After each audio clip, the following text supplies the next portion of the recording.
why were beings put here on this planet in the first place? I've heard that it was to mine gold and perhaps bring it to a different... Well, there is one aspect of your history that does contain that, but you weren't put here. The idea is that there was a naturally evolved hominid being that existed on your planet as part of its natural evolution, and genetically it was altered by an extraterrestrial race to become what you now understand yourself to be as Homo sapien. Can you tell me what that extraterrestrial race was? Well, you refer to them as the Anunnaki. Are we to actually mine that gold and bring it back to that planet? Not now. Back then, that is something that was happening. But the idea is that the way things happened back then was ultimately found out by the majority of the Anunnaki, and the Anunnaki contingent that was on your planet who was doing those genetic alterations was recalled because it was understood that much of what they were doing was not within the integrity of the Anunnaki people. And so you were left to your own devices with some guidance now and then, in a sense, to attempt to course correct the idea of what that contingent has done and allow you to grow and evolve as a species in balance. Of course, it's been what you would call a little bit of a rocky road. And the Homo sapien on your planet, after many different kinds of incarnational lifetimes, did allow itself to expand and explore the idea of creating civilizations that were similar to the galactic civilizations with whom they were interacting, and thus brought about some of the first and earliest civilizations on your planet. That which you call now in your faded memories, the idea of Shamballa, the ideas of Lemuria or Mu, the ideas of Atlantis, or in its original name, Aztlan. The idea being that as these civilizations were formed, each had a specific relationship to the vibration of the earth in a very different way than what you experience now on your planet. The idea of the ancient Shambhala, in what you call the ancient Gobi Desert now, was actually a lush paradise at that time, and was formed as a center of learning, a center of spiritual growth, to aid and assist the Homo sapien in refining their vibration to a very high level. And they learned through these techniques of meditation and so forth, where this was first formed, many different ideas that were downloaded from higher levels, higher planes, what you may even call the idea of source or Akashic records. In that sense, they were a very learned society. But the idea also is that they knew things would change as they expanded out over the world.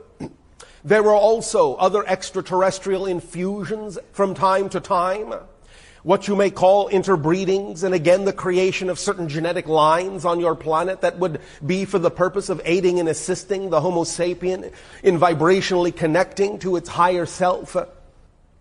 But being what it is, Earth goes through cycles, and there have been many of what you call cataclysms on the Earth that many times have wiped the slate almost clean of a variety of civilizations, to begin from a different point, to begin from a different perspective. And thus then also was Lemuria or Mu in the original language created once again by Homo sapiens. But this time you will find that they were slightly different, having now more of the genetic lines of different ancient alien societies. They were functioning in a very different way, telepathically, very, very intuitively connected to the earth. The idea being they had, in that sense, no real written language per se, except for a few simple symbols. But the idea is that they were highly telepathic, highly emotional, highly intuitive, very fundamentally natural in the same way that you now consider many of your animals to be, even though they are also intelligent in their own way. Lemurians or Muans in that sense were also slightly blue-tinged as representative of the idea of the extraterrestrial race to whom they were genetically connected. And once again, through the idea of many of the cataclysms that broke up some of the Southeast Asian land masses that formed the extension of the Asian continent into what you call the Pacific realm that was the area of Mu. As it broke up in that sense, many excursions were taken across the planet, many migrations were taken across the planet to create many other civilizations, some of which are the roots of some of the civilizations you are familiar with now. But one in particular would be what you call the American Indian or Native American or indigenous people societies of the North American continent and the African continent and so on and so forth, which progressed onto the area now in what you call your Atlantic Ocean, your southern part of what the area is that you now call the Caribbean area. That was the idea of the Atlantean area, that which now has land masses which are sunken under the ocean, which you now call the idea of the Bahamas and the Grand Bahama Banks and Cuba and part of what you call Florida and many of the submerged islands in that area altogether being above the water in those times in what you call your last ice age, presented the land mass that was the seat of government of the Atlantean civilization. And again, there was trade with what you call the Asian and now Eurasian and European continents and the South American areas. And they were mostly now remembered through the civilization or similar to the civilization that you now understand as Aztecan and Mayan and Olmec and a Mixtec and many of these. Again, cataclysms occurred that pretty much wiped the slate clean, and this from the idea of what you now have come to recognize as cometary or asteroidal bombardment. The idea of the comet that, in your terms, crashed into the Atlantic Ocean and caused a tsunami that washed over the Atlantean land mass and parts of your eastern seaboard and South America and Europe and Africa, and in that sense wiped that civilization from the earth. All but the memory, but there are a few storehouses of knowledge that do remain, for they did have a written language, and these have yet to be found. The idea of taking all of this into account, your Shambhala, your Mu, your Atlantean experiences, and the indigenous societies that are offshoots of them that have now progressed in a sense, or simply changed or mutated into the present societies on earth that you now understand, going through many different kinds of changes, many different kinds of beliefs, many different kinds of experiences of connection and disconnection and reconnection, and the idea that has brought you to this point in your evolution of remembering who and what you are, bringing to bear your consciousness in such a way as to now stop forgetting your connection to spirit, are all recapitulations and rememberings of the idea of bringing yourself to this point again. But now there can be a difference. Now that you have arrived at what is cyclically, generally speaking, the end of the cycle of great limitation on your planet and great forgetfulness on your planet, you do not have to wipe yourselves from the earth again. You are bringing yourselves into a balance, into an understanding with your spiritual and consciousness explorations, that you can take all of the knowledge of your experiences in these civilizations and these lives that you call the past, and you can bring it to bear in an amalgamated way to move forward in what you call the future, so that you can now remember who you are and connect to your spirituality and connect to your consciousness in such a manner as to know that you can change things drastically and dramatically and shift from one cycle to another in consciousness without necessarily having to wipe yourselves physically from the face of the earth again in order to do so. What would you say is one of the most positive benefits we received from the inclusion of the Anunnaki genetics? You'll find that out when you allow all of the different markers that have been shut down to reopen. You will start experiencing your reality in a very different way. One of the reasons why you explore space itself, in a sense, is a result of that. By the way, Had they not tinkered with you, you also would not have evolved the concept of religion in the way that you did. You would simply have, as you're rediscovering, a concept of a natural relationship to creation rather than intermediaries. It was because many of them made you believe they were gods and allowed you to worship them that the entire basis of religion was created on your planet. You wouldn't have it if it wasn't for their existence in your lives back then, about 500, 300,000 years ago. And again, we're talking holographic history, because there are many versions of this. You are evolving to a point where you will have a version that will serve you in the best possible way, which is one of the reasons why, when open contact actually does occur, one of the gifts you will be given is what you might think of as your true history on Earth. All of it. All the missing pieces. Everything. And then you will get to decide which parts you relate to and how you can allow yourself to be the people that you prefer to be, that would be representative of the kind of people that would have been created by the true history. That is in alignment with who you truly are. That's what we mean by true history. Not that there is only one history that is true, but that it is the history that is true for who you prefer to be.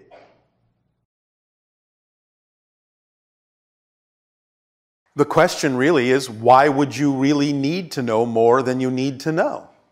Hi, Bashar. And to you, good day. Well, the reason why I would probably want to know... I want to know. Didn't say want. Yeah. I said need. Need. Remember that while sometimes wants can coincide with needs, that's very often not the case on your planet. Wanting can sometimes simply be the negative ego thinking it needs something to be happy when in fact it has nothing to do with what it needs. So watch the wanting, just be aware of that, and also understand that wanting is its own state. Wanting is not having. So the more you want, the more you remain in a state of wanting, not having. That's its own reality vibration. But if you know you always get what you need, the question is, why really would you want anything other than what you truly need to be yourself? Well, with what you just said... Yes. If I feel like I have everything I need, and then if I was just revel in that... Yes. Then I may never really do anything. That's not true. You will keep acting on your passion. You know, when we talk about the idea of acting on your passion, we don't mean you act on your passion to get things. You act on your passion for its own sake, not for anything you think it will bring you. But when you act on your passion for its own sake, you will always attract what you need to be able to continue to do so and expand your ability to do so. That's just par for the course. But you won't know that until you're there, because you won't know what you need for the next level until you actually move to the next level, because there's no point in knowing what you need for the next level until you're there. So it's all right not to know that now. You can feel like you have everything you need right now on this level.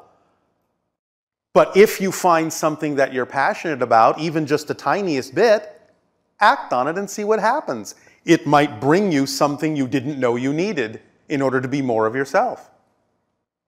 Yes? Yes. But? Well, I guess I'm so used to living from my head. Living from your head. Right. Well, the beliefs that I have. Yes.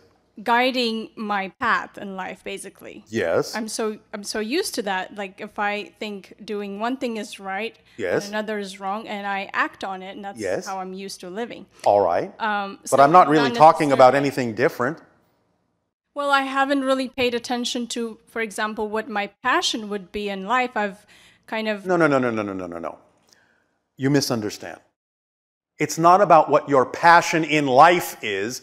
I'm not saying that your passion has to express itself as a life-spanning career or project. I'm talking about at every single moment, you have a number of options available to you about what you can do. Again, for example, we will assume that you're here today having this conversation because you were more excited about this option and acted on it more than any other option available to you at that moment. Yes? Yes. That's why you're here. So when this conversation is over, you look around at your life and go, let's see, what are my options? They don't have to be life-spanning options. Simple, everyday things. That's all we're really saying is how to start the ball rolling. It might expand into something bigger, but you start with what you can do. So at the end of this conversation, at the end of this day, you can say, well, let's see. I can take a walk, I can read a book, I can have dinner with a friend, I can make a phone call, I can see a movie, I can drive a car, etc., etc., etc. Just pick the one that's even just a little bit more attractive than any other, a little bit more exciting than any other, a little bit more of a tug of curiosity than any other. That's all you need to keep doing. Act on it with no insistence as to what the outcome should be, where it should lead, or anything. Just do the best you can and see what happens. That's how you build the momentum. That's how your passion will expand, but it doesn't have to feel that big at first. So, we assume that you will simply continue at the end of this day to simply choose to do the things that you are interested in doing. Yes? Yes. That's all there is to it. It's not a big mystery. That's what we mean when we say act on your highest passion. It can even be just this tiniest bit more exciting than any other normal, typical option. Okay, for example. Yes. I was passionate about playing soccer in college. Yes. And I didn't continue to spend more time playing soccer because I wanted to finish my studies and get a good job, which I was also passionate about. Why? Stop. Why? What's the reason that you changed? Was it really representative of your passion, or was it representative of a fear that something bad would happen if you didn't? It was based on a belief that Yes. I needed a good earning job. So, what you're saying is you didn't believe that your passion could support you. Yes. Well, there you go, you see? You're not acting on your passion. Right. That's a perfect example of refusing to believe that your passion can support you because you don't have a complete definition of passion. Therefore, you didn't understand that if you actually allow yourself to continue acting on your passion, that in some way, shape, or form, it has to, by definition, support you unless you have beliefs that it can't. That's the only thing that stops passion from supporting any of you, is you have a belief that it's not possible for it to do so. Otherwise, you would see that it is capable of doing so. So you stopped yourself from acting on your passion with your belief system. Well, but in retrospect, I'm happy with my decision at the time because I'm happy with where I am. But you made the decision negatively, out of fear. You don't know that you wouldn't have wound up here anyway. The point is, if you're going to wind up where you have wound up, why not get there through joy rather than shortchanging yourself? Okay, so what you're saying is that every action should come from a space of joy. Yes, because that's your true self, and that will give you more options as to where that will lead. You will always go where you need to go, and if you actually truly needed to wind up where you say you're happy being, your passion would have brought you here anyway. You didn't have to make decisions that were the antithesis of your passion to wind up in a place where you're happy. Okay. So why not allow the journey to be just as enjoyable? Yes? Yes. I just, Yes. Okay, I have a sense of responsibility, I guess, but you're saying then... No, you're misunderstanding the point. Responsibility might be focusing on following my bliss and Yes, my passion. that is your true responsibility. And again, responsibility. Your ability to respond to your true vibration. That's what contains everything you need. It will bring you everything you need. You just have to know that's how it works, that's all. You don't have to second guess yourself. You don't have to take detours. Yes? Okay, yes. What do you have to say about setting goals? It's all well and good to have what you call a goal, a visualization, an image that represents what you consider to be an ideal outcome.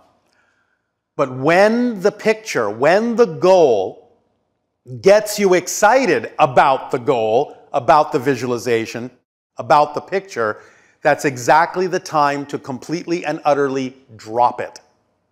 Because again, its purpose is to get you in the state of being that will actually attract what you need, because you don't know that the goal you've set or the picture you're visualizing is actually the best possible outcome. You don't know that. But your higher mind does know what you need. And it will always bring you whatever actually will serve you best, even if it looks nothing like your physical mind thought it ought to, which is very often the case. Okay.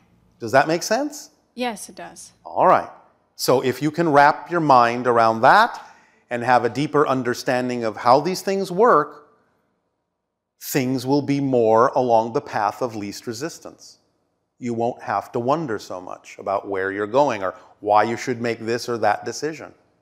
And you won't have to make decisions because you think that this can't support you when it can. There are a myriad number of examples on your planet of things that many people would say, there's no way that could possibly support you in life, and yet there are people exactly being supported by those things. You can be too. You just have to decide to be in that group instead of this group. That's all. Thank you. These are some questions about love, particularly self-love. One person is wondering, how can we get to self-love if we don't really know what it feels like? Having been brought up in a situation where they were conditioned to be very self-critical and not have self-acceptance, and not really having that muscle memory of what that state is like to fully accept yourself. How can a person see past all of these negative self-identity issues and really experience the feeling of self-love? This is where the power of paradox once again comes in. As we have said many times, you may feel powerless, but you're using your power to create that feeling of powerlessness. You may feel disconnected, but you're using your connection to all that is to create the experience of disconnection. So by understanding that you may be criticizing yourself, ask the question, why would I bother to criticize myself if I didn't love myself enough to do so? Because criticizing myself can be used to bring myself back into alignment if I find myself out of alignment. So use the idea of being critical, not in a negative way, but in a positive recognition that the only reason you would be critiquing yourself is because you love yourself enough to do so. And once you realize it from that perspective, you will actually paradoxically not be quite as critical in the negative way, but you will always check in with yourself to make sure that you are choosing the things that are truly vibrationally in alignment and compatible with who you prefer to be. It will change its quality. It will change its feeling. You will still check in, but it won't be a negative criticism. It will be an awareness of the idea of misalignment as opposed to alignment. You'll use it as an aligning tool and not a self-negative judgment on yourself for simply having gone out of alignment. What is human love? Is it connection to ourselves? Is there any relationship, such as romantic, family, or otherwise, that's there to help us connect to ourselves and be more of who we really are? And why would a person feel a deep desire to love and be loved? Is it a childhood need that hasn't been fulfilled? Or is it just about really being your full self? There can be many circumstances in which you can relate the idea of feeling the need to be loved to a childhood situation, but the childhood situation may only have been pointing out the idea that every single being in creation has the urge to align and connect with all that is. If you want to recognize this as a great attraction, a great magnet, so to speak, that allows you to always yearn toward the idea of harmony and alignment with all that is, then you can translate that as a need to experience love of self and everything and all that is. Because love of all that is unconditionally includes you, because you are part of all that is. And love of yourself includes all that is, again, because all that is an expression of you, and you are an expression of it. Not meaning to be too esoteric about this idea. There can be many different expressions of the idea of love. But in your society, sometimes they will get a little bit twisted, and they will get a little bit put upon in the sense of assigning a meaning to why it has to be this way, imposing a structure on it that isn't necessarily as unconditional as you may think.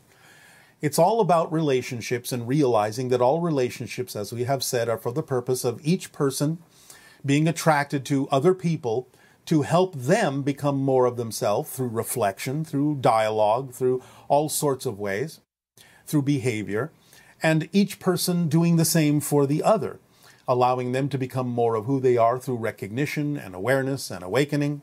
And that is the ultimate love, is the idea that relationships are about love, unconditional love, if you're functioning as a reflective mirror for others and yourself, letting them reflect to you what you need to become more of who you are. Okay, thank you. I want to heal conflict and rekindle my zest for life. You say to follow your passion, but I also feel like my passion is irresponsible. Can you guide me to have clear passion and to help heal the conflict within and without? Well, we may need to have a conversation with this person about exactly why they're defining the idea of their passion as something that's irresponsible. We would need to understand what it is they are recognizing or defining as irresponsible. But nevertheless, without going into the specifics for that particular individual, if you feel that your passion is irresponsible, then you don't have a clear definition of your passion, because your true passion cannot be irresponsible. If you are being irresponsible, then you're not functioning in your passion. That's really all we can say about it, is to watch your definitions, because by definition, acting on your true passion could never actually be irresponsible. Even if someone else may define it as such, if you know that it's not intentionally harming anyone or misleading anyone in any way, it's not being dishonest, it's a true representation of who and what you are at the moment, and you're able to communicate this clearly to other people and let them know who it is you truly are and what it is that is true for you as a passion, as a truth, as a core vibration for you, then you're not being irresponsible. If you hide these ideas from others, then yes, you may be being irresponsible even about your passion. But then again, you're not functioning truly in your passion if you're being irresponsible that way, by not having true open communication with people about what's going on for you and why you're choosing what it is you're choosing. Come down to the question of why you're choosing to do whatever it is you're choosing to do, and investigate with honesty within yourself about whether you're actually truly acting on a real passion, or whether it's simply your anxiety being disguised as such and then coming off as true irresponsibility.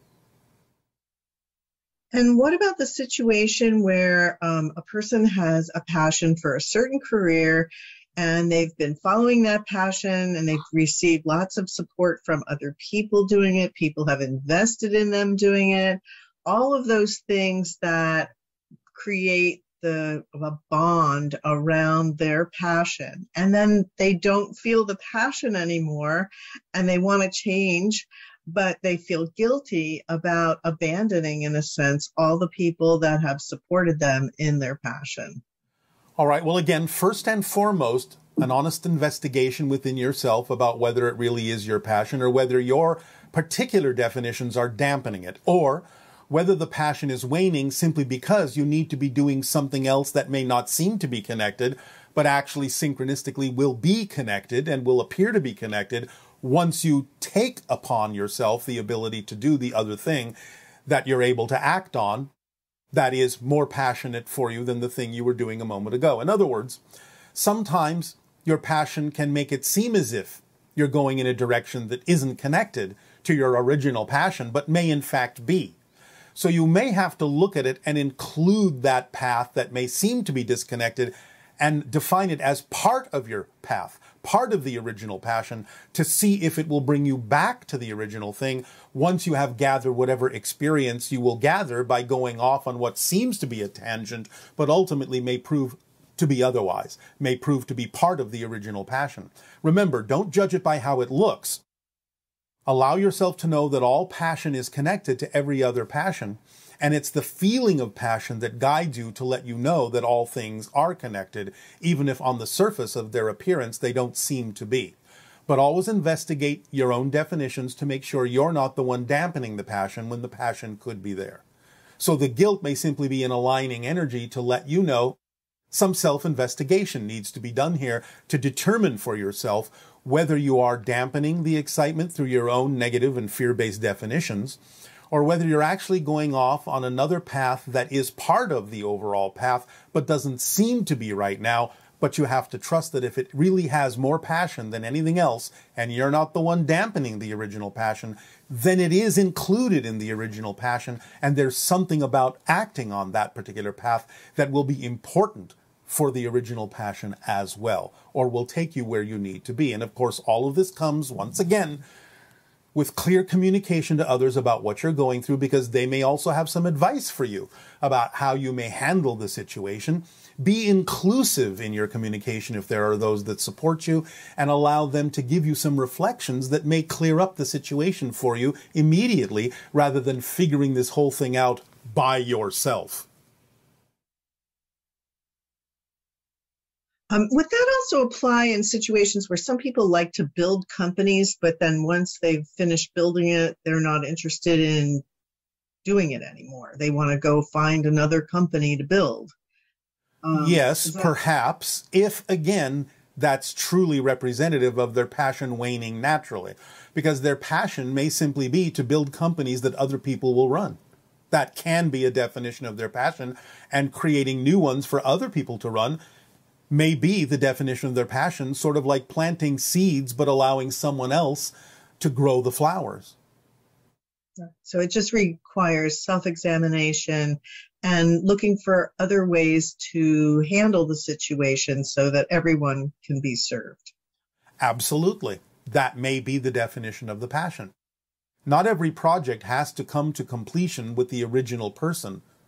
So the idea is really be honest about what your passion is, and let those that can help continue your passion in the way that serves them also serve you. Okay. And this person is asking about staying positive, or at least going into a neutral state. Is it necessary to release your negative beliefs in order to stay in a neutral state?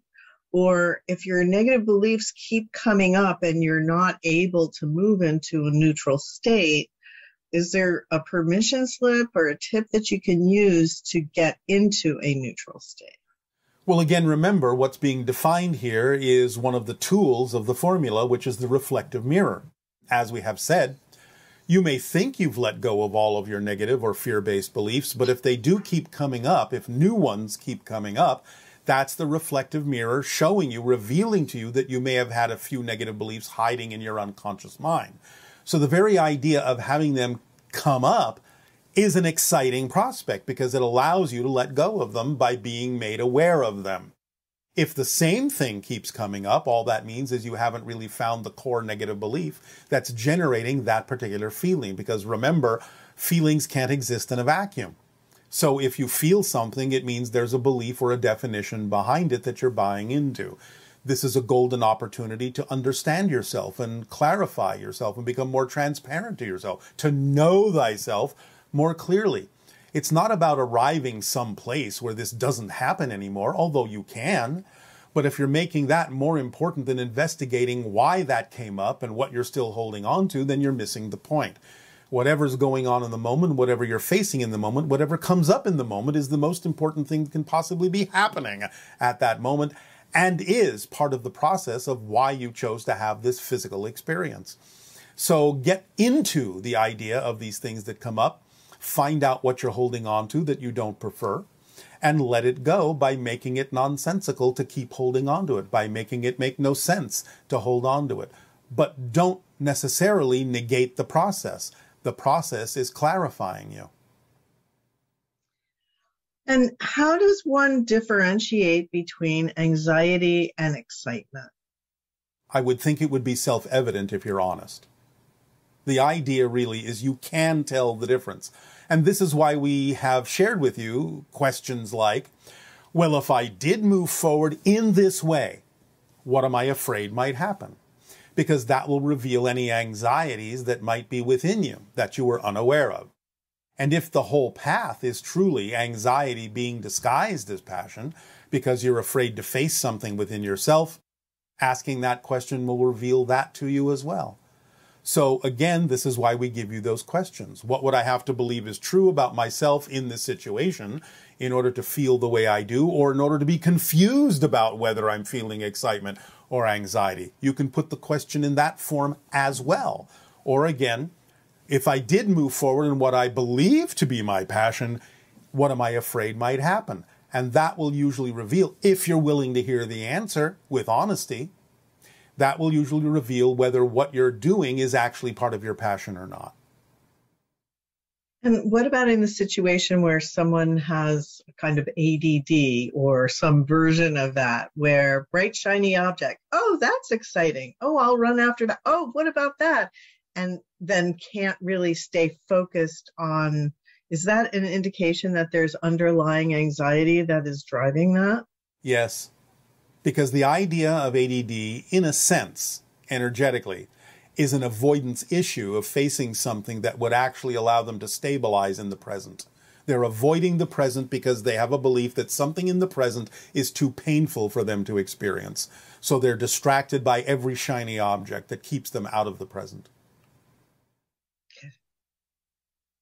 Does the Trinity, positive, neutral, and negative, come from our limitation of awareness?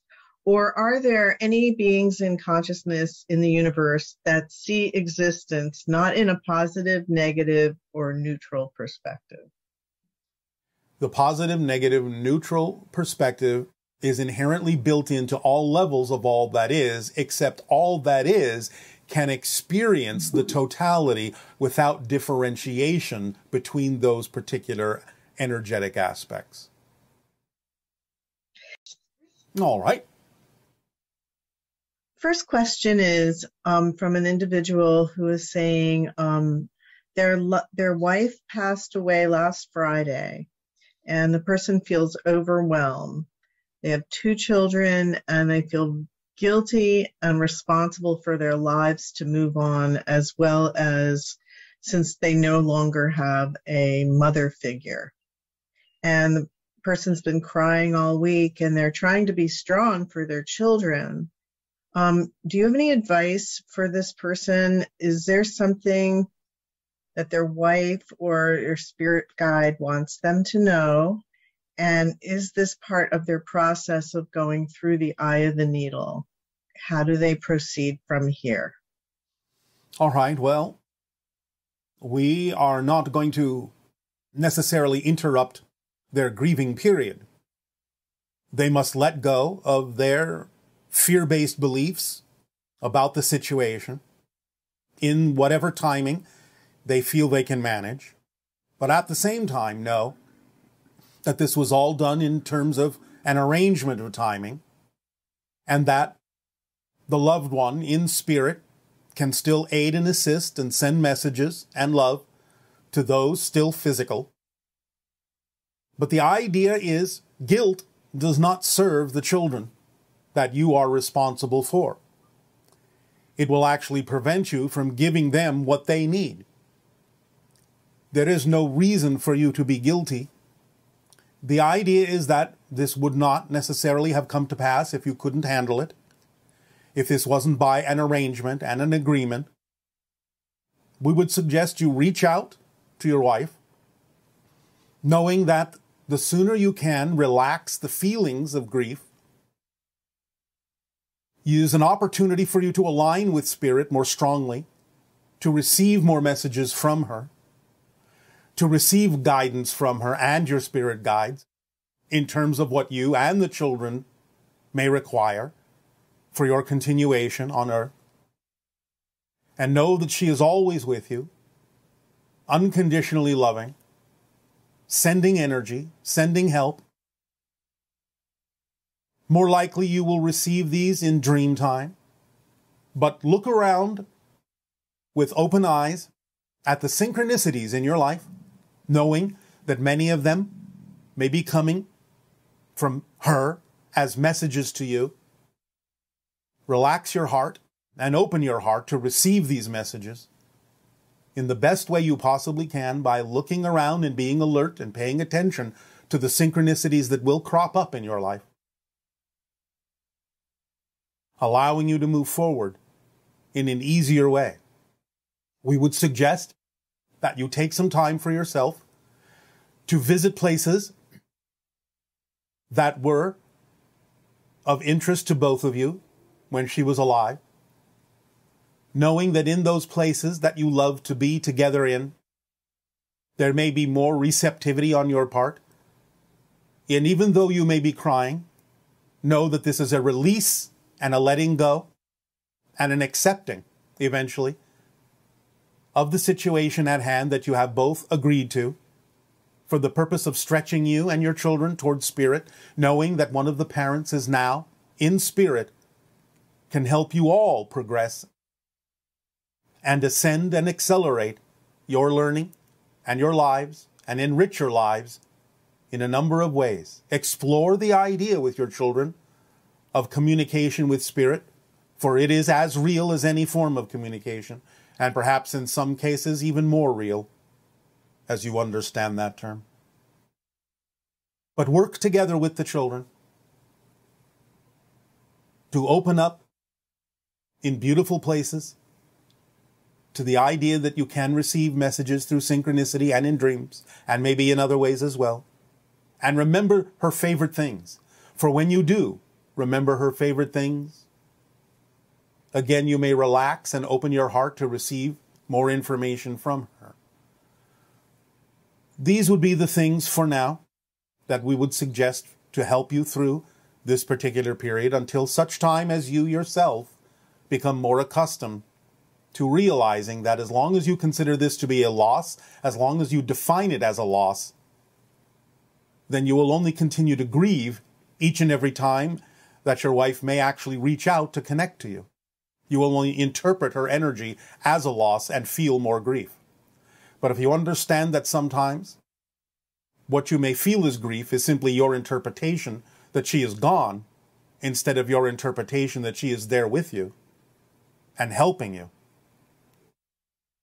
allow yourself to relax that definition so you can receive the help she is giving, the help she is sending, the information she is sharing with you. That will lead you forward. This is what we have to say at the moment. What is the difference between guilt and responsibility when it comes to dealing with family members? I've tried to maintain the relationships, but they are no longer exciting. Continuing with these relationships feels heavy and burdening, yet I feel guilt for keeping my distance. I, of course, love them, yet prefer to focus on my own self-discovery. Can you help me in this scenario? Now, there are two ways to address this. Number one, if you feel it is absolutely true for you to not interact physiologically with these people because you are vibrationally so incompatible that it simply makes no sense to do so, that is a choice you can make. And again, by doing so, It can be the most loving thing you can do by showing them the consequences of not choosing to match your frequency and maintaining the connection on their part. At the same time, if you truly are in touch with yourself and the vibrational state you know is true for you, then in some senses it wouldn't necessarily matter if you maintain a connection physically with them, because it won't affect you. You will not feel guilty, you will just be yourself, and you will know that you're acting as a living example to demonstrate to them different choices they could make. Whether they choose to do so or not is not the point. The point is that you may give them a choice, you may give them an opportunity to choose something different by maintaining a physical connection and not being affected by anything that is vibrationally incompatible with what you prefer to be. But again, it is up to you to decide when you have reached a limit, when you have realized that they may simply not choose to change and may in fact actually push you away by resenting the idea of what you are showing them. And that might be your signal that physical connection may need to cease. So you need to simply prepare yourself to make a choice by first and foremost getting a stronger connection in yourself about what is true for you. Feeling guilty about this will only connect you more to the vibration you say is incompatible and that you don't prefer. So that makes no sense for you to feel the sense of guilt, because all you're doing is accepting the idea that they resent that you are changing. They resent that you are different, perhaps because it acts as an example to them of things they were not willing to face within themselves. You can act as a living example if you maintain your vibration of preference, but again, you don't have to, because even if you don't, it still serves as an indication to them of what choices they have made and the consequences of those choices relative to maintaining a physical relationship with you.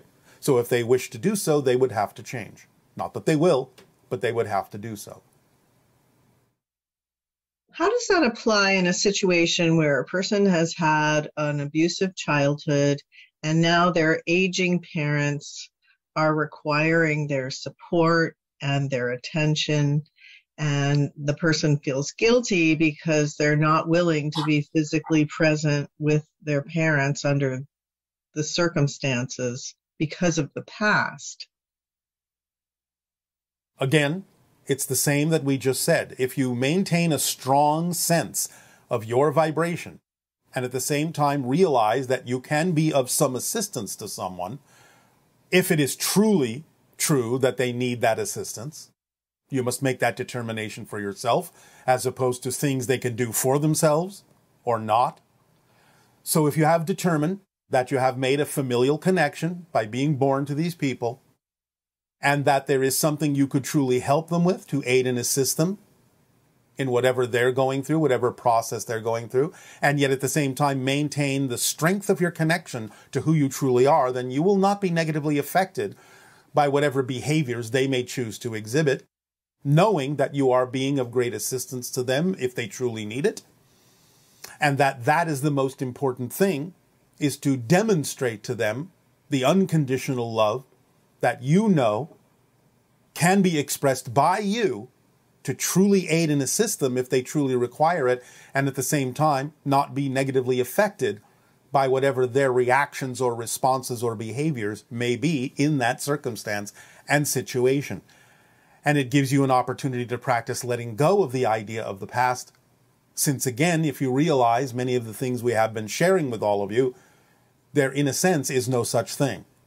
You are recreating the idea of abuse in every moment in the present out of your own need to do so. So discontinue your need to hang on to the idea of the abuse because of your belief systems that you may require it for some reason, that it serves you in some way. And when you let that go, you will be able to stand in the face of great opposition, and you will be able to face those fires with coolness and calm them down within yourself, regardless of what the other people may choose to do. And we've noticed that often when parents get elderly, they get early signs of dementia or behaviors that could be suggestive of dementia. And that part of that can be being abusive and impossible to deal with, in a sense, irrational in their behavior. Is that, again, this idea of stepping outside of the issues of abuse from the past and simply recognizing that the person is not themselves, in a sense? Yes. When they're elderly. Yes, and if they are experiencing the symptoms you have described, they are usually making their transition, whether quickly or slowly, into spirit, but they may be momentarily confused about what is real, because they are bordering two realities, the physical and the non-physical. And therefore, you can recognize and excuse their behavior as one of confusion. And again, if you stay strong within yourself and know what your truth is, it will not affect you any more than a stranger making an irrational statement would, because they have become strangers to you and you to them in many ways. Okay, thank you. Yes. Can you talk to us about the inherent guilt surrounding religion? This person says, I was brought up in a Jewish tradition, and it's been a long road in terms of shedding guilt. Guilt if you're happy, guilt if you're healthy, guilt if you're wealthy, guilt if the other shoe is going to drop. I would love for you to talk about untangling this kind of guilt. All right. Well, first and foremost, it's not inherent. It's taught. That's a major distinction to make. And therefore, it can be untaught. It's simply about recognizing whether or not the guilt serves you. As we have talked about the motivational mechanism, please do remember, you absolutely do nothing that you don't believe serves you in some way. So this is about really doing an honest, deep investigation of what it is you believe you're getting out of having the guilt. What does it allow you to experience or not experience that makes you feel safer in having it than in letting it go? This requires a very deep and honest investigation of self in order to admit that if you're holding on to guilt and keep repeating it, no matter how much you were taught it, if you're now able to discern the difference between guilt and freedom, guilt and love, then you have the ability to dive into your motivational mechanism and ask yourself why you would be motivated to continue to perpetuate something if it doesn't really serve you. Because the only way you would keep feeling it is if you believe it does. So it requires a lot of transparent self-investigation to ask the question, what am I getting out of continuing to hold on to guilt? There must be something about holding on to it that makes me feel safer than the alternative. And if you're willing to investigate and go down that path, you will eventually be able to pick it apart and figure out why you're holding on to the guilt, because you think there is some advantage to doing so. Otherwise, you would not feel it at all. How can we be at peace with the idea that we may have hurt, wronged, or made mistakes with others along the way on our learning journey? How can we release those feelings of guilt and regret about the impact we've had on other lives that may have been negative so that we can move forward in a more aligned way?